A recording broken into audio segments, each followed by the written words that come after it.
Session 4 is going to be dealing with marketing strategies. First of all, what we have to do once we take a listing is that we've got to prepare that home for sale. And there's a number of things that we can do. What I've learned in my experience is that, as I think I mentioned earlier, for every dollar of paint that you spend, you get back $5 in value. For every dollar you spend on landscaping, you get back $3 in value.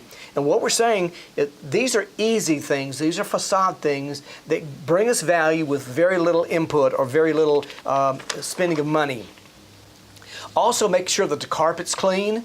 I think I said earlier that a buyer cannot take physical possession of a home until they first take psychological possession. If they walk into a house and the carpet has a lot of odor, I can tell you from a psychological standpoint, they can't see themselves living there. And so you're going to have to overcome that. Also, garages and cabinets. Garages in particular. If that garage is cluttered with a bunch of junk, what that tells a potential buyer is there's not enough storage for that house. The same thing with cabinets. If they're cluttered with stuff, they're thinking there's not enough storage. When it gets down to advertising and advertising strategy, it's important for you to understand that when you run an ad, there's one thing that's going to be critical in that ad, and that's the name of the brokerage entity. You cannot leave that out. If you fail to have the brokerage entity in any of your advertising, that's considered to be a blind advertisement, and that's illegal. And let me carry that a step further. When you're dealing with internet advertising, we call that point of contact advertising. Internet rules are even more stringent. Not only do you have to have the name of the broker in there, or the brokerage entity, you've got to have an address, you've got to have a telephone number, and you've got to have an email address. So they want to make sure that you have all of that information in there, otherwise it is illegal. The different types of advertising that we deal with, one of them is called name recognition or institutional advertising. If you can imagine a franchise, a large national franchise real estate company with a big billboard that simply says, you know, here we are, we're good for your community, or whatever it might say. That's institutional advertising. Inventory or product advertising is when we will maybe list a particular house for sale. One other advertisement that I think is just as important as anything, and that is personal image advertising. And that's when an agent will promote themselves and say, this is what I've done.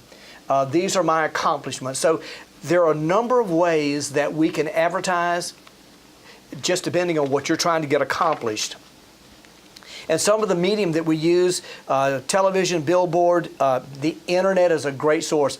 And I think at this point we have to say that internet advertising or your internet website, over 80% of all the buyers that contact, or 80% of all the customers and clients that contact realtors, start their search on the internet first. So there's a huge market that hits that internet first.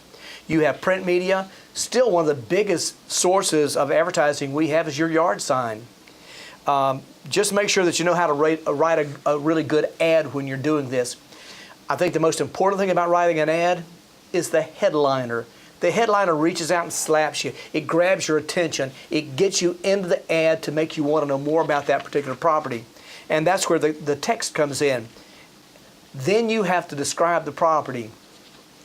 One of the things that I know that's a hot button, or that's the motive for buying a home, is security.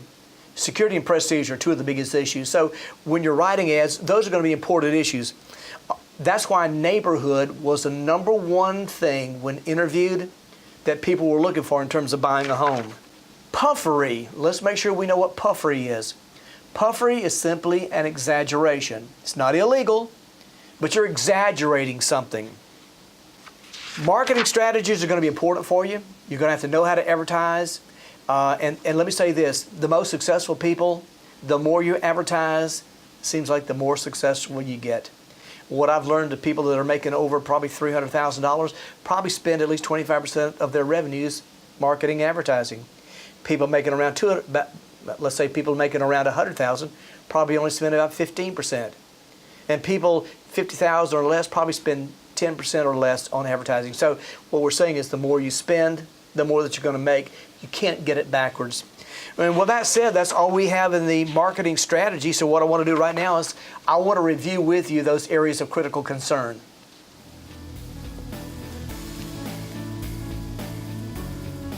Painting a home is the most cost-effective way you can increase its value.